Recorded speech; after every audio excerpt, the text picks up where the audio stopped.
リアングレーハウンドのニアと暮らし始めて135週間が経ちました。夜通し続いた雨と強風、本当に心配でしたが、夜明けとともにぴたりと収まりました。テントは浸水も雨漏りもゼロ、全くの無傷でした。ただタープにたっぷり溜まった雨水を流そうとして危なく飼い主がザバーッとびしょ濡れになるところでした。朝7時を過ぎる頃には嬉しいことに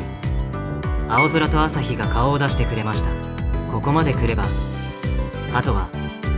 お日様がテントをカラッと乾かしてくれそうです。すっかり雨も上がったのでニアと一緒に朝のパトロールへ行ってみました。周りのテントも無事でしたが、皆さんトイレには苦労されたみたいで大混雑していました。ニアのテントでのトイレはいつものトイレシートを敷いておけば自分から毛布を出て上手におトイレを済ませてくれます。すごいのは真っ暗な状態でもトイレシートを探し当ててまっちりトイレができるので、まるで特殊部隊員みたいです。さあお天気も回復しました。美味しい朝ごはんをしっかり食べたらニアと一緒に近くの道の駅へ遊びに行ってみましょう。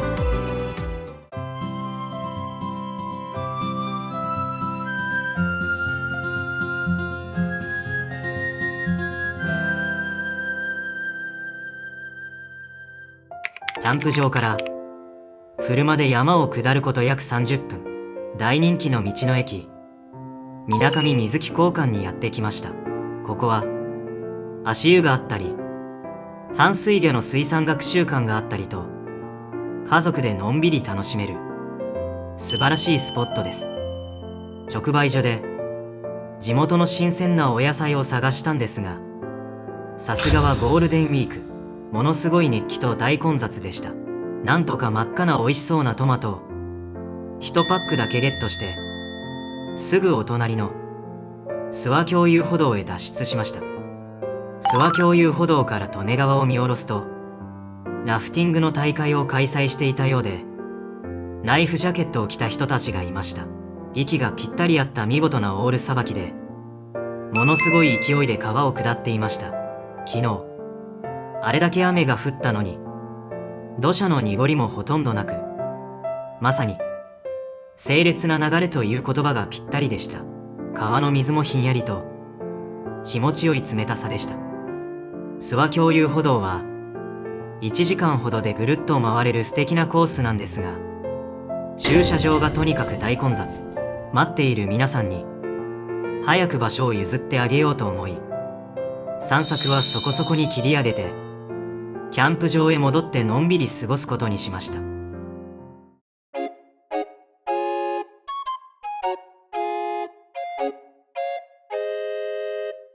キャンプ場に戻って天気予報を見てみると、なんと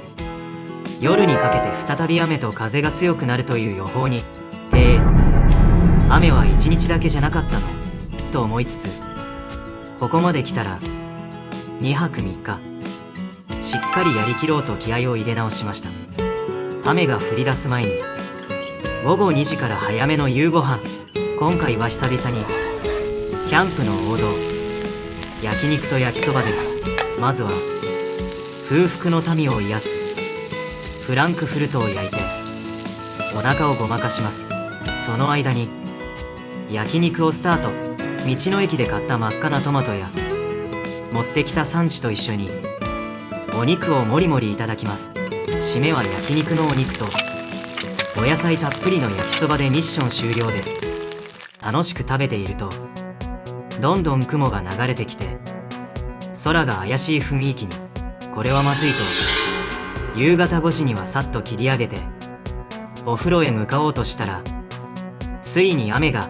お風呂からテントまで歩いて10分かかるので、車でピストン輸送しながら包帯でお風呂に入ることにしました。みんな考えることは同じみたいで、お風呂場は大混雑でした。そうこうしている間に風も強くなってきて、テントに戻った途端ものすごい強風が吹き荒れてタープが崩壊してしまいました。真っ暗な中、大慌てで飛ばされそうなタープを車に避難させました。この強風でテントまで飛ばされないか、本当にハラハラした夜でした。そして迎えた朝、周りを見るとボールが折れたテントもあって、皆さん大変だった様子。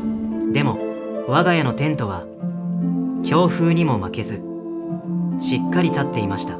ここでクーリーのテント最強説が誕生です。雨と強風の中でも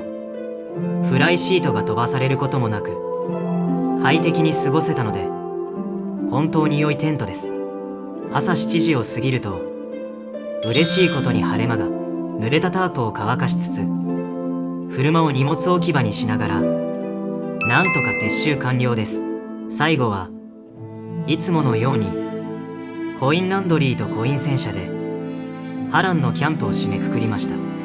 次は真夏2025年、最高に快適だった真夏の群馬にまた来たいと思います。今後もこういう雰囲気で動画を作っていきますので、また見てもいいかなと少しでも思ってくれたら、ぜひチャンネル登録と高評価で応援してくれると嬉しいです。そして感想をコメントで教えてくれると助かります。